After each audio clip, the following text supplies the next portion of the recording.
Lincoln Heights is an African-American community in Halifax County located just outside the town limits of the predominantly white town, Roanoke Rapids.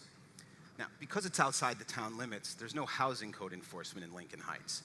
And so homeowners there struggle with the impacts of abandoned and dilapidated properties owned by absentee landlords, which often attract criminal activity. And when you drive from Lincoln Heights to Roanoke Rapids, which takes about 2 minutes, the first building you come to when you cross the town line is a large police station annex. But if you call 911 from Lincoln Heights, your call is routed to the Halifax County Sheriff's Department, which is over 30 minutes away.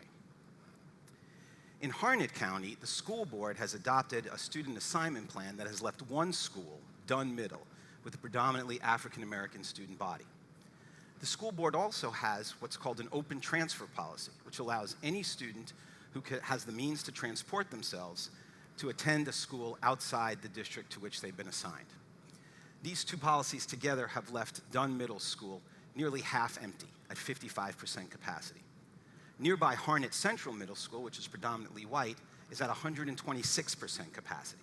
The entire 6th grade attends classes in trailers. Twice the school board has been presented with redistricting plans that would address both the racial disparities and the capacity issues. And both times the school board voted it down. Instead, they've decided to ask the Harnett County Commissioners for more money to expand Harnett Central. The Rogers Eubanks neighborhood is a historic African-American community just outside the town limits of Chapel Hill. In 1970, the town decided to put its landfill immediately adjacent to the Rogers Eubanks neighborhood. At the time, town leaders said that the landfill would be open for 10 years, and at the end of that time, they would provide some public amenities to the community, including water and sewer and a public park. The 10 years passed, but instead of closing the landfill, the town decided to expand it even closer into the Rogers Eubanks community and to extend its life for 30 years. These are all some of the challenges faced by excluded communities. These communities are literally and physically drawn outside the boundaries of nearby white communities, sometimes immediately adjacent to them. And this is the legacy of residential segregation in America. Now, the history of residential segregation has been well documented. It includes laws that expressly designated neighborhoods by race, racially restrictive provisions in deeds, overt and covert discrimination by realtors in the real estate industry, and the refusal of banks and government agencies to make loans to minority home borrowers or in neighborhoods that were integrated or that were even feared would become integrated. Now, to be sure, the denial of access to housing was experienced individually, but residential segregation is experienced collectively by the whole neighborhood and all of its residents, regardless of race. My colleague at the Chambers Center, Elizabeth Haddix, and I have been working with excluded communities for several years. And here are some of the impacts that these communities often face.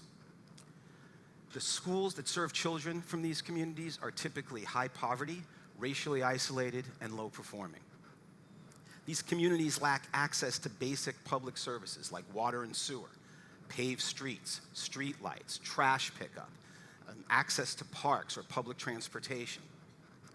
Without that critical infrastructure, there's very little positive economic development in these neighborhoods.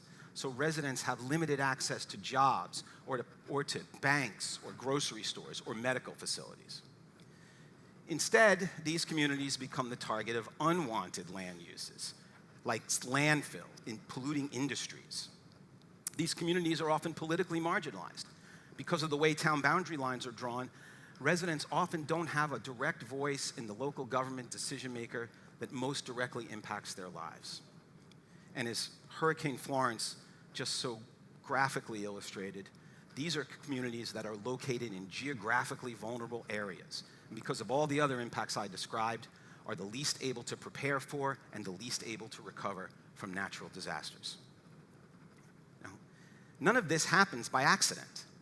These outcomes are the foreseeable results of policy decisions made for supposedly race-neutral reasons, like creating neighborhood schools, or saving taxpayer money, or preserving the character of a neighborhood. Sometimes the justification is even based on the impacts of exclusion itself. When Lincoln Heights sought to be annexed by the town of Roanoke Rapids, the town rejected the annexation because they said the property values in Lincoln Heights were too low, without ever considering the economic impacts of the decades of denial of services. And when they finally closed the landfill in Orange County, the Rogers Eubanks neighborhood was at the top of the list of sites to put a new waste transfer station, in part because the area was already home to other unwanted facilities that had grown up around the landfill. These decisions deepen exclusion, and it's the core operation of institutional discrimination. But our current civil rights laws don't adequately address these impacts. That's because civil rights laws are primarily focused on intent. They're based on looking for a bad actor who's done a bad thing that's caused a clearly identifiable harm. This approach reflects the idea that civil rights are exclusively individual, and it focuses on process and retroactive remedies rather than forward-looking preventive strategies. I call this the micro version of civil rights. It incorrectly assumed that all we needed to do was that if we stopped intentional discrimination, that was all that we needed to do to ensure that the races would be treated equally. While the last 50 years have shown us that stopping intentional discrimination is certainly necessary, they've also shown us that it's not sufficient. It doesn't address the way discrimination has become institutionalized in our society or how it's experienced by excluded communities. None of those decisions I just described, none of those policy decisions I just mentioned fit into that micro model of a bad actor doing a clearly bad thing. So regardless of the discriminatory outcomes, current civil rights laws say unless you can show that the decision was made because of race, it's not actionable. So where does that leave us then? The persistent impact of race and place is a betrayal of our most fundamental value of equal justice, and it's one that implicates us all, but especially those of us who don't live in excluded communities. Right? We may never have done anything to seek it out or taken any direct action to secure it, but if we enjoy the privileges of inclusion, we must acknowledge that we have been advantaged by the placement of social and economic hardships on our excluded neighbors. And we must acknowledge that a community that's built on the inequitable distribution of burdens and benefits is unsustainable. More importantly, it constrains all residents from achieving the true measure of their collective potential. But we don't have to accept that, and we shouldn't. We can create a different vision for civil rights, a broader, new vision of civil rights, by committing ourselves to inclusion. We have to demand that our leaders, political leaders and community leaders and representatives, create a community of racially and economically inclusive schools and workplaces and neighborhoods and public places. We've got to engage politically, and we've got to pull back the curtain on how discrimination happens in our communities.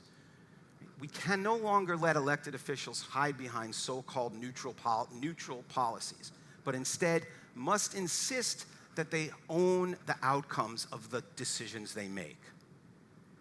We have to demand that our elected officials, our leaders, that in every opportunity that they prioritize an affirmative obligation for inclusion and equity in any decision that's made in our names. Right?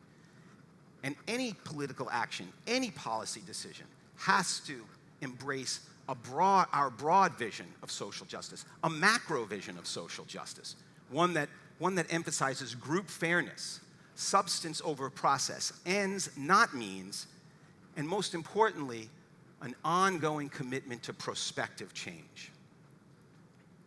At the same time, we must ourselves make a commitment to inclusion. We must commit to building, supporting, and engaging in inclusive spaces in our own lives. We have to make those decisions for ourselves personally and professionally every day. And there are myriad ways that we can do that. We could take your kids to a park in a different neighborhood, support minority-owned businesses, Participate in programs and events that value inclusion and diversity and other cultures. Think about the organizations and groups and clubs that you're part of. Do they prioritize inclusion? If not, get them to make a commitment to inclusion and engagement. If they won't, find other organizations and groups and clubs to belong to that do. The decisions we make about inclusion define every element of our society. There is great work to be done. Let's begin today. Thank you.